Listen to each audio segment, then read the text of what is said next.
لیکن خبریں یہ موصول ہوئی کہ فیس بک نے کئی لوگوں کے اکاؤنٹس بلاک کر دیے، اور یہ وہی لوگ ہیں جو کہ مقبوضہ کشمیر میں ہونے والی بربریت اور ظلم و ستم کو ہائی لائٹ کر رہے ہیں اور ڈیبیٹ کر رہے تھے۔ اس کا ذکر ہم نے چند دن پہلے اپنے پروگرام میں بھی کیا تھا اور اس سارے معاملے کو اٹھایا بھی تھا۔ ہم نے سوشل میڈیا پر پیلٹ گن یا چھرے والی گن کے بھارتی استعمال کا بھی ذکر کیا تھا۔ یہ بندوق، اسی کی ہم آج بات کرنے والے ہیں، یہ بندوق جان لیوا نہیں ہے، بلکہ اس بندوق کے سبب کئی مظاہرین کو شدید چوٹیں لگی ہیں۔ کئی بار مظاہرین کے پاس کھڑے ہوئے لوگ بھی اس سے زخمی ہوئے ہیں۔ اس سے بہت سے لوگوں کی آنکھوں کی روشنی تک چلی گئی ہے، اندھے ہو گئے ہیں، بینائی چلی گئی ہے۔ اس گن کو یہ کہا جاتا ہے کہ اس کا شکار مرتا نہیں ہے بلکہ چلتی پھرتی زندہ لاش بن جاتا ہے۔ اس ہتھیار کو 2010 میں بھی کشمیر میں بدامنی کے دوران سیکیورٹی فورسز نے استعمال کیا تھا، جس سے 100 سے زیادہ مظاہرین کی موت ہو گئی تھی۔ اسی کو مد نظر رکھتے ہوئے پاکستان میں فیس بک کے ایک پیج نیور فورگیٹ پاکستان نے کشمیر میں انڈین سیکیورٹی فورسز کی جانب سے پیلٹ گن کے استعمال پر رائے عامہ اجاگر کرنے کے لیے ایک مہم کا آغاز کیا ہے۔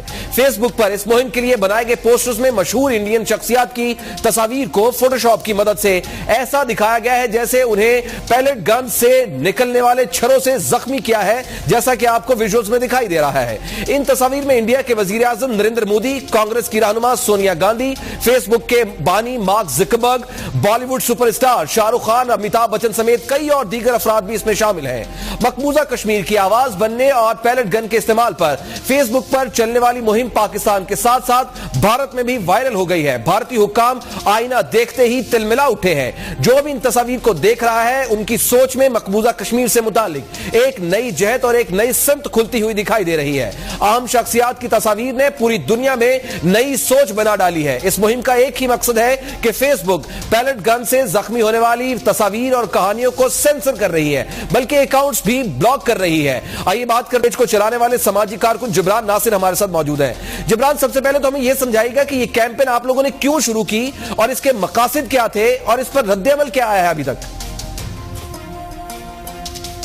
کیمپین شروع کیجیے صرف کشمیریوں کی آواز کو نمایاں کرنے کے لیے۔ اس کے مقاصد بھی وہی تھے کہ ان کی آواز کو جو ہے زیادہ سے نمایاں کیا جائے۔ اس میں جو کہانیاں اس کیمپین میں بتائی گئی ہیں، جو تلخ حقیقتیں ہیں، جو وکٹمز کی کہانیاں ہیں وہاں پہ مظلوم جن کے اوپر باربریت اس وقت کر رہی ہے انڈین فورسز، ان کی سچی کہانیاں سامنے رکھنی تھیں ایک کریٹو وے کے اندر، کہ جس کے اوپر لوگ رک کے ایک وقت تو توجہ دیں کہ کیا بات ہو رہی ہے۔ کیونکہ ہم نے نوٹ کیا کہ 3-4 ہفتے سے کہانیاں نیوز پیپرز میں آ رہی تھیں، سٹوریز آ رہی تھیں، تصویریں آ رہی تھیں وکٹمز کی، مگر لوگ ان کے بارے میں اس طریقے سے بات نہیں کر رہے تھے۔ اور شاید ہمارے یہاں یہی ہے کہ ہم کسی سیلیبریٹی کے پیچھے زیادہ جاتے ہیں، ہمیں کاز میں کم انٹرسٹ ہوتا ہے، تو ہم کس طرح سے دونوں چیزوں کو ملائیں۔ بیکاز ویسے تو ہم امید نہیں کر سکتے کہ بھارت کا کوئی اداکار کھڑا ہو کے یا کوئی بڑا نیتا کھڑا ہو کے کشمیریوں کے حق میں بات کرے گا، جس طرح اکثر پاکستان کے اندر جو ہے مائنورٹیز کے لیے باقی جو ایسے کیا کہتے ہیں گروپس ہیں جو سفر کرتے ہیں، ان کے لیے یہاں کے سیلیبریٹیز کھڑے ہو کے اتنے اوپنلی بات نہیں کرتے۔ تو یہ آپ پتی جنرل ہر جگہ پہ ہوتی ہے اور اس کا رسپانس اچھا رہا، اور سب سے زیادہ جس ہمیں خوشی ہے وہ ہے کہ کشمیریوں کی طرف سے رسپانس اچھا آیا ہے اور انہوں نے اس کو ایکسیپٹ کیا ہے، امبریس کیا ہے اس کیمپین کو۔ پاکستانی یا ہندوستانی اس بارے میں کیا کہہ رہے ہیں وہ اس پہ ہمارا کوئی خاص دھیان نہیں ہے۔ ہمارا دھیان یہ تھا کہ جن کے لیے کیمپین تھی وہ اس کو پسند کرے اور امبریس کرے اور ان کی حوصلہ افزائی ہو۔ جبران، کیا یہ درست ہے کہ معاملے پر سوشل میڈیا اور انٹرنیشنل میڈیا جانبدار ہے اور مقبوضہ کشمیر میں بربریت سے متعلق پوسٹ یا لنکس کو ڈیلیٹ کر دیا جاتا ہے؟ کیا ایسا ہی ہے اور اس کی وجہ کیا ہے جبران؟ دیکھیں، فیس بک کی ایک پالیسی ہے کہ اگر آپ کوئی چیز ایک مخصوص مقدار سے زیادہ رپورٹ کرتے ہیں تو فیس بک اس کو ایک آٹومیٹک الگورتھم کے ذریعے جو ہے وہ ڈیلیٹ کر، کبھی کبھی جو ہے فیس بک خود سے بھی بڑھ چڑھ کے چیزوں کو ڈیلیٹ کر دیتا ہے اگر وہ خود اس کو سپاٹ کرے، اور پھر ریلائز بھی کرتا ہے اس مسٹیک کو اور مانتا بھی ہے کہ ان سے غلطی ہوئی ہے۔ مگر کشمیر جیسے معاملے میں جہاں اتنا حساس واقعہ ہے، جہاں 4-4 سال عمر تک کے وکٹمز ہیں جن کو چھروں سے چھلی کیا جا رہا ہے، ان کی پوسٹ اگر ان کے بارے میں سٹوریز جو ہیں فیس بک اگر ڈیلیٹ کر رہا ہے تو یہ جو فریڈم آف اسپیچ ہے، جو آزادی اظہار رائے ہے، اس کی خلاف ورزی ہے، اور جو ڈیموکریسی کے ڈیجیٹل انڈیا کے بات کرتا تھا فیس بک، اس کے خلاف یہ بات جاتی ہے۔ باقی اگر ہم یہ بات کریں کہ جی انٹرنیشنل میڈیا یک طرفہ ہو کے سوچ رہا ہے کہ بات کر رہا ہے، تو اس میں تو میں پاکستانی میڈیا کو بھی الزام ٹھہراؤں گا کہ بہت سارے ایشوز پہ گلوبلی جو ہے پاکستانی میڈیا خاموش ہو جاتا ہے، بہت ساری بربریت پہ خاموش ہوتا ہے۔ پاکستان میں بہت سے مظالم ڈھائے جاتے ہیں، سے پاکستانی میڈیا خاموش ہو جاتا ہے۔ تو وہ تو ایک پالیٹکس ہر جگہ انوالو ہوتی ہے، جو کہ انڈین میڈیا میں بھی ہے، ویسٹرن میڈیا میں بھی ہے اور پاکستانی میڈیا میں بھی ہے۔ تو جبران جن شخصیات آپ لوگوں نے پوسٹ کی ہے صرف انہی کو ہی سلیکٹ کرنے کی کیا وجہ ہے اور کیا ان شخصیات کا کوئی رد عمل آیا ہے؟ ابھی تک تو جی کسی شخصیت سے رد عمل نہیں آیا. اگر آیا ہوتا تو میرے خیال میں وہ آپ کی آٹومیٹکلی ہیڈ لائن بن چکی ہوتی, میرے انٹرویو کی ضرورت نہ ہوتی. مارک زکربرگ کو فیس بک کی سینسرشپ کی وجہ سے جو ہے ہم نے اس کیمپین میں ڈالا, اور جو باقی ستارے ہیں یہ وہ ہیں جن کے کروڑوں کے اندر فینس ہیں انڈیا میں, جن کو فالو کرتے ہیں, ان سے انفلوئنس ہوتے ہیں.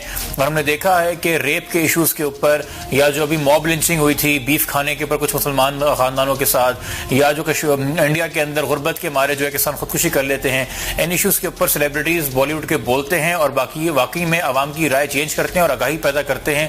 ہماری بس ان سے یہ اپیل تھی کہ وہ اس کشمیر پہ بھی اپنی چپ توڑیں. کشمیر میں ان کی فلمیں شوٹ بھی ہوتی ہیں, وہاں پہ ان کی فلموں کی نمائش بھی ہوتی ہے, وہاں سے وہ ریونیو بھی کماتے ہیں. تو پھر کیا بات ہے کہ ان کے حق کے بارے میں بات نہیں ہو رہی؟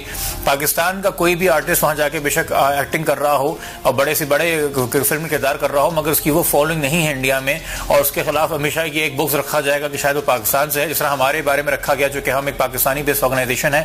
مگر ہم نے اس سے بالکل ہی قطع نظر ہو کے کہ ہم پاکستانی ہیں, ہم نے انسانی حقوق کی بنیاد کے اوپر ایک کیمپین بطور انسان کی ہے, اور ہماری یہی امید ہے کہ بالی ووڈ کے ستارے جو ہیں وہ بطور انسان کشمیریوں کا درد جانیں گے, سمجھیں گے اور ان کے لیے آواز اٹھائیں گے. بہت بہت شکریہ ناصر. سماجی کارکن ہمارے ساتھ موجود ہے. اس پیج کو رن کرنے والے, اس پیج نے جہاں تہلکہ مچایا ہوا ہے وہاں پر بھارتی حکام, اور نہ صرف بھارتی حکام بلکہ بھارت کے واسی وہ بھی تلملا اٹھے ہیں. ہم کئی بار سے اس معاملے کو اٹھا رہے ہیں کہ پاکستان حکومت کو اس پر ٹھیک ٹھاک سٹانس لینا ہوگا, تمام جہتوں سے اس سارے معاملے کو گھیرنا ہوگا اور اس کو گھیرتے ہوئے اقوام متحدہ تک لے جانا ہوگا, کیونکہ یہ جو استعمال کی جا رہی ہے گنز, اور یہ جو چھروں والی گن استعمال کی جا رہی ہے پیلٹ گن, اس کی وجہ سے کئی افراد, کئی نوجوان, کئی اشخاص اپنی بینائی تک کھو بیٹھے ہیں. یہ بربریت کی داستان ابھی رکی نہیں ہے, مسلسل جاری ہے, اور اس کو روکنے کے لیے یہ معاملہ ٹھیک ٹھاک طریقے سے اٹھانا ہوگا.